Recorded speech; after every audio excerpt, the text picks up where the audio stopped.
नवमी तिथि किसी भी महीने की, चाहे शुक्ल पक्ष की हो चाहे कृष्ण पक्ष की हो, अष्टमी और नवमी तिथि ये दो तिथियां ऐसी हैं। मान लो तुम्हारा पैसा तुमने किसी को दिया, 5 लाख 4 लाख 3 लाख 10 लाख 8 लाख 2 लाख 50,000 25,000 20,000 40,000 और वो पैसा नहीं दे रहा आपको, आप हार गए कह के कर, फोन लगा लगा कर, भैया दे दे रे, परेशानी है, दे दे रे भैया, हम तो परेशान हो गए, और हार गए, नहीं मिल रहा, बहुत परेशान। तो महाराज किसी भी अष्टमी या नवमी तिथि के दिन आप मां जगतजननी जगदम्बा का शिव के साथ में शिव शक्ति का स्मरण कर कर देवी के नाम की 9 आहुतियां, सूखे बीले की, मतलब बीला जो सूख चुका है उसकी 9 आहुतियां अग्नि में शंकर और सती के नाम से, शंकर और शिव के नाम से समर्पित करें, और आखिरी आहुति जो समर्पित करें उसमें थोड़ा सा भाग तिल का, और तिल भी काली नहीं चढ़ती उसमें, श्वेत तिल का भाग उसके साथ लगाकर समर्पित करें, और जिससे धन लेना है उसका नाम लेकर वो समर्पित करें महाराज, उसको सुध आएगी और वो पैसा किसी भी हाल में आपके हाथ में थमाकर जाएगा ही, ये पक्का चल रहा हो।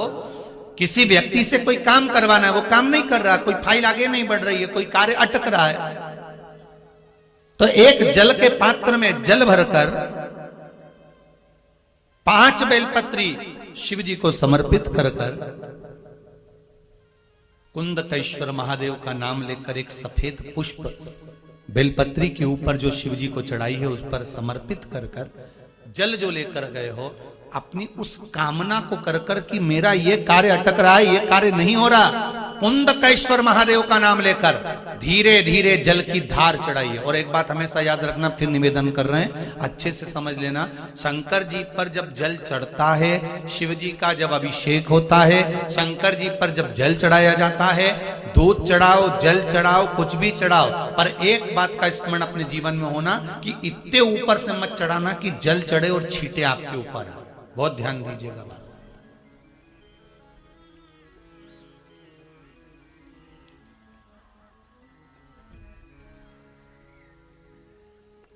यहां तक वर्णन करा गया है कि शंकर जी का जल चढ़ा हुआ जहां से बहकर जाता है ना, उसको लांगा तक नहीं जाता। यहां लांगते हैं क्या? नहीं ना, परिक्रमा भी करेंगे तो वहीं से लौट कर वापस इधर जाएंगे। शिव जी का जहां से जल बहकर जा रहा हो, चढ़ा हुआ जल जहां से बहकर जा रहा हो, उसको लांगा तक नहीं जाता। और कई लोग बड़े बड़े आनंद में शंकर जी पे इतनी ऊपर से जल चढ़ाएंगे तो वो छींटे पूरे अपने ऊपर आना चाहिए, शरीर पर आना चाहिए। नहीं नहीं, उसका दोष है महाराज, उसका दोष है।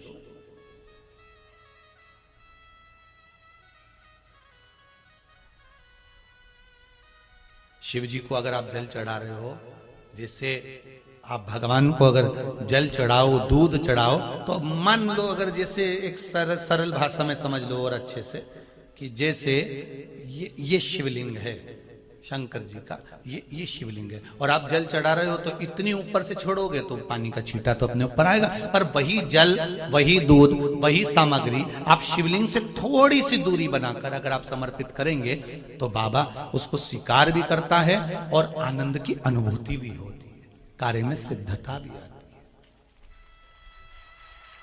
कार्य में उसकी सिद्धता भी। अब तुम तो ऊपर से छोड़ रहे हो जिससे वो पानी तुम्हारे ऊपर ही आए, तो वो एक अलग प्रसंग है, बोलिए एक अलग विषय। बहुत ध्यान देना महाराज, भगवान को कभी भी कोई भी सामग्री, जैसे भगवान के मंदिर में अगर फूल चढ़ाने जा रहे हो, भगवान के मंदिर में अगर पुष्प समर्पित करने जा रहे हो, तो फूल का मुख अपनी ओर नहीं होना चाहिए, फूल का मुख कहां पर होना चाहिए? जम के बोलो जरा, भगवान की ओर। शंकर भगवान के सिर से एक पसीने की बूंद पृथ्वी पर गिर गई, गिरते से एक धधकता हुआ अंगारा, लाल धधकता हुआ अंगारा ग्रह एक पुत्र के रूप में जन्म ले लिया, पृथ्वी से हुआ, इसलिए मंगल कहला गया, धधकता हुआ।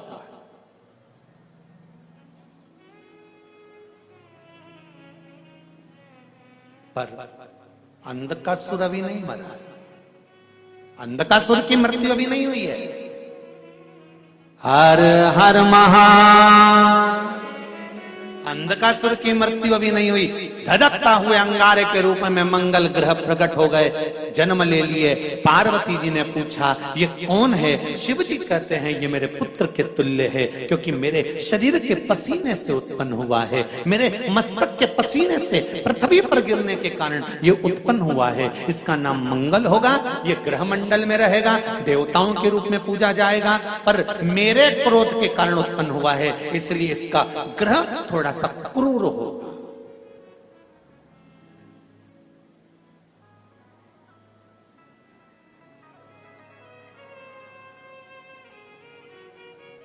एक बात बहुत ध्यान से सुनिएगा,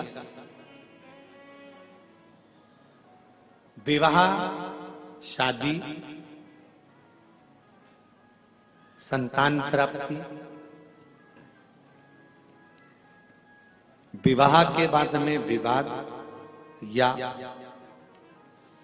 किसी नए कार्य के लिए आगे बढ़ रहे हैं और उसमें अड़चन आ रही है, तो एक बार किसी ज्योतिष आचार्य के पास जाकर पूछना, वो बता देगा या तो मंगल या शनि कुछ ना कुछ, कोई ना कोई क्रूर ग्रह तकलीफ दे रहा होगा।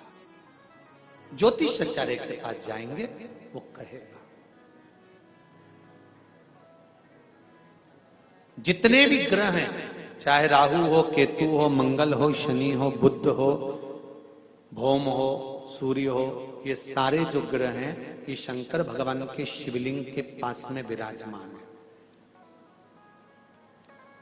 शिवलिंग के पास में विराजमान।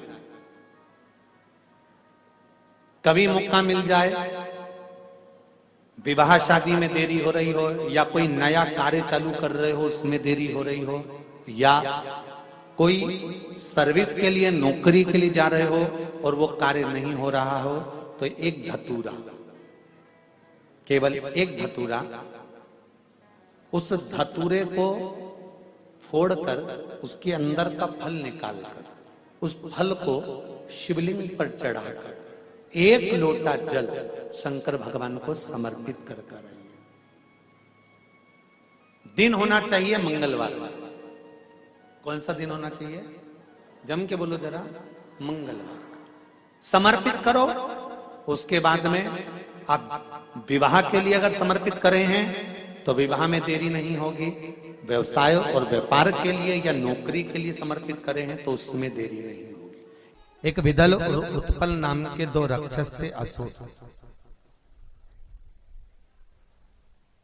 दोनों ने उपद्रव मचाया। एक बार विदल उत्पल माता पार्वती जी के पास में गए और जगत जननी जगदम्बा जी के स्वरूप को देखकर उनकी ओर आसक्त हो गए। मां को क्रोध आता है। माता पार्वती ने गणेश जी के हाथ से कुंदुक लिया। कुंदुक जानते हो? गणेश जी के हाथ में एक शस्त्र होता है एस जैसा, वो कुंदुक कहलाता है। कुंदुक को लिया और माता पार्वती ने उस कुंदुक को फेंककर विदल और उत्पल दोनों का संहार करा। भगवान के चरणों में जाकर वो कुंदुक गिरा। गिरते ही भगवान शंकर के चरणारविंद में कुंदुक से चोट पहुंची, जिससे उनके चरणारविंद से कुछ रक्त की बूंद निकली है। महाराज शिव जी का नाम कुंदकेश्वर हो गया है। महाराज क्या नाम पड़ गया? कुंदकेश्वर। रक्तांबर में शंकर को देखकर मां के नयन सृजल हो गए। मां के नयनों में जल आ गया।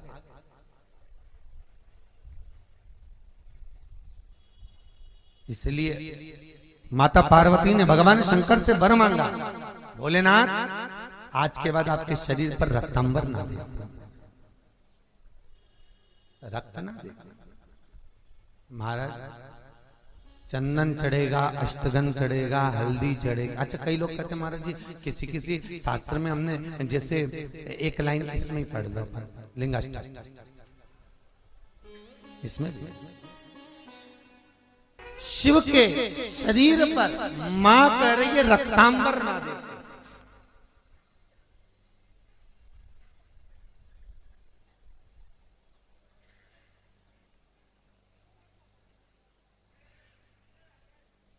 तो यहां कौमार खंड कह रहा है शिव महापुराण का कौमार खंड और कौमार खंड का 22वां अध्याय शिव महापुराण में वर्णन कर रहा है कि पार्वती जी ने शंकर जी से यह मांगा कि मैं रक्तांबर न देखो। ठीक है, तो शंकर जी पर अष्टगन चढ़ता है, चंदन चढ़ता है, अबीर चढ़ता है, गुलाल चढ़ता है, पर शिव पर रोली कुंकू नहीं चढ़ता। पर लिंगाष्टक के अंतर्गत कुमकुम चंदन लेपित लिंगम या स्पष्ट किया कि कुंकू चंदन। तो महाराज जी फिर ये चरित्र का वर्णन, कुंकू तो यहां लिखा है कि कंकु चढ़े, तो बहुत ध्यान देना महाराज। शंकर भगवान के शिवलिंग पर आपको फिर निवेदन करूंगा, भगवान शंकर का ये शिवलिंग है। ठीक है, ध्यान देना, ये माता पार्वती का स्थान है। बीच में शोक सुंदरी, राइट लेफ्ट भगवान के पुत्र, ऊपर 5 कन्या। अम्बा माता पार्वती ने भगवान शंकर से जो मांगा है, आपके शरीर पर रक्तांबर ना दे। ठीक है, आपके शरीर पर मैं रक्तांबर ना दे महाराज, क्योंकि कोई भी पत्नी अपने पति को कभी रक्त में सना हुआ नहीं देखना चाहिए। कोई विषम समस्या यदि आपके सामने खड़ी होती है, विषम समस्या जिसका कोई निराकरण हो ही नहीं रहा, सब दूर हाथ जोड़ लिए, सबसे कह लिए, सबको प्रणाम कर लिया, सबसे बोल दिया, सबसे विनय कर ली, तो भी वो समस्या मिटी नहीं रही है, तो हमारा निवेदन है 5 बेलपत्र, 5 दुर्वा, दुर्वा जानते हो, दूब दुर्वा, 5 दुर्वा, 5 बेलपत्र, 5 कनेर के पुष्प शिव जी को समर्पित कर कर उसी 1 लोटे जल से 5 बार शंकर भगवान को जल चढ़ाना प्रारंभ करिए। लगभग 1 हफ्ते यदि आपने शिव को जल चढ़ाना प्रारंभ कर दिया इसी क्रम से, तो निश्चित है वो समस्या का हल 1 हफ्ते के अंदर बाबा को निकालना ही पड़ेगा और आपका लक्ष्य निश्चित करना ही पड़ेगा। कई लोग कहते हैं भगवान हमको दिखता ही नहीं है, तुम काम करते रहो। कंपनी का मालिक है, उसने इस सृष्टि को रचा है, इस सृष्टि का निर्माण किया है, वो दिखेगा भले नहीं पर कंपनी चल रही है। सब कुछ दिया उसने संसार में, फिर भी अगर रोते हो तो तुम्हारी जिंदगी का रोना। कई लोग कहते हैं मैं बहुत गरीब हूं, मेरे पास में कुछ नहीं है, भगवान कहते हैं मैंने तुझे करोड़पति बनाकर भेजा है। एक लड़का, नौजवान लड़का, मरने के लिए ऊपर पहाड़ पे चढ़ गया, वहीं पर संत निकल कर जा रहे थे, कोई शिव के भक्त थे, भगवान शंकर के परम भक्त, निकल कर जा। लड़के से पूछा क्या कर रहा है, कहा सुसाइड कर रहा हूं, मर रहा हूं। क्यों मर रहा है? भगवान ने मुझे इतना गरीब बनाकर भेजा, मेरे को कुछ भी नहीं दिया, मेरी किस्मत में तो भाटा ही भाटा लिखा, किस्मत में कुछ भी अच्छा नहीं लिखा, मेरी किस्मत तो पूरी बेकार है, मेरी किस्मत में कुछ अच्छा है, मेरी किस्मत तो सब बेकार है। भगवान ने मेरे को कुछ अच्छा दिया ही नहीं, मेरी किस्मत में तो भाटा ही भाटा लिखा, मेरी किस्मत है ही अच्छी नहीं, तो मरना अच्छा, इसलिए मैं मर रहा हूं। शंभो शंभो शंभो शंभो, मैं मर रहा हूं, मैं मरने जा रहा हूं। गरीब है, परमात्मा ने मेरी किस्मत में धन नहीं दिया। तो संत ने कहा तू अगर मरने ही जा रहा है तो कल मर जाना, आज का मुहूर्त है भी अच्छा नहीं, आज मरने वाले भूत बन जाते हैं, और कल मरेगा तो सीधे बैकुंठ जाएगा। तो उसने कहा एक ही दिन की तो बात है, कल मर जाऊंगा, उसमें कौन सा टेंशन, पर एक दिन में करूंगा क्या? तो संत ने कहा अब तब तू मर ही रिया है तो मेरे काम आ जा, थोड़ा बहुत मेरे ही काम कर ले, मरते मरते मुझे ही कुछ दे के चलेगा, तुम्हें क्या चाहिए? तो के बस कुछ नहीं चाहिए, तू मेरे साथ चल। संत ने हाथ पकड़ा, उस व्यक्ति को लेकर राजा के पास पहुंच गया। राजा ने देखा मेरे गुरुजी आए, प्रणाम। गुरुजी ने आशीर्वाद दिया, राजन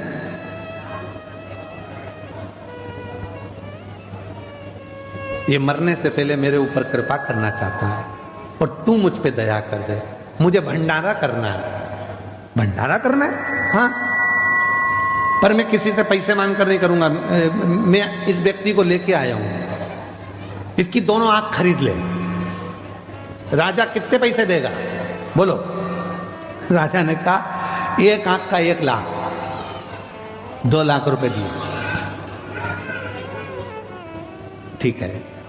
इतने में बाजू में लड़का खड़ा था, मैं काय को बेचूं मेरी आंख? संत ने कहा कल मरी तो रियायत दे जा, तेरा बाप का क्या जाए, मरने से पहले तो देना। तो महाराज अब मेरा मन है कि इसके दुकान भी खरीद लो। कितने दोगे? 50-50 हजार। इसकी दोनों किडनियां। राजा ने कहा किडनी ठीक है, 15-15 लाख। पांव 5-5 लाख, हाथ 8-8 लाख, 1,12,00,000 का हिसाब बन गया। चलो निकाल लो इसका सब, पैसे दो। इतने में बोला मैं काय को दूं, मैं काय को दूं? भाई तो कल मरना ही तो है, उससे पहले देने में दिक्कत क्या है? नहीं मैं नहीं दूंगा। उसको समझ में आ गया, संत के चरण पकड़ लिए। महाराज मुझे नहीं मालूम था कि मैं भी करोड़ों का हूं, मैं भी करोड़ों का हूं, मुझे मालूम नहीं था।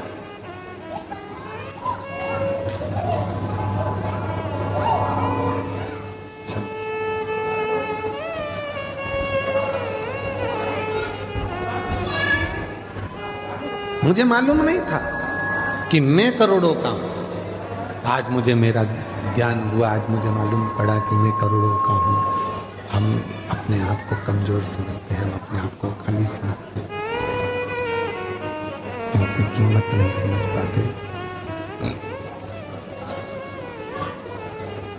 जिस दिन हमने अपनी कीमत को जान लिया, जिस दिन हम अपनी कीमत को समझकर, जिस दिन हमने हमारी कीमत को समझ लिया कि परमात्मा ने हमको जन्म दिया है, वो परमात्मा ने अगर हमें संसार सागर में भेजा है तो खाली नहीं भेजा है। उसने कुछ सोच समझ कर, कुछ विचार कर कर हमको इस संसार सागर में भेजा होगा। कहती है जिसके शरीर में काया का रोग हो जाता है, सोराइसिस जैसी बीमारी हो जाती है, खाल निकलने लगती है, चेहरे पर कालापन आ जाता है, आंखों के नीचे कालापन आ जाता है, या शरीर में काले काले धब्बे पूरे शरीर में कहीं पर भी पड़ जाएं, डॉक्टर का इलाज करवाओ, डॉक्टर को शिव मानो, जो दवाइयां दे वो खाओ, जांचें करने की बोले जांचें कराओ, पर साथ में एक काम और करो, शंकर भगवान को 5 बेलपत्र 5 दुर्वा समर्पित कर कर एक ही लोटे से 5 बार थोड़ा थोड़ा जल सुंदरेश्वर महादेव के नाम से चढ़ाओ। कौन से महादेव? सुंदरेश्वर महादेव। जो जल चढ़ाया है उस जल को कटोरी में झेल कर लेकर आओ। 5 दुर्वा में से 1 दुर्वा 1 बेलपत्र उठा कर लिया आओ। बेलपत्री को सुबह के समय खा लो, दुर्वा को प्रदोष काल में खा लो, और वो पानी को पूरे शरीर पर 5 बार लगाना चालू कर दो। शरीर में कितना भी अगर कालापन आ रहा होगा, छट्टे पड़े होंगे, सोराइसिस जैसी बीमारी भी होगी, तो लगभग 1.5 महीने के अंदर पूरा काया ठीक होना प्रारंभ हो जाएगी। सुंदरेश्वर महादेव का इतना महत्व।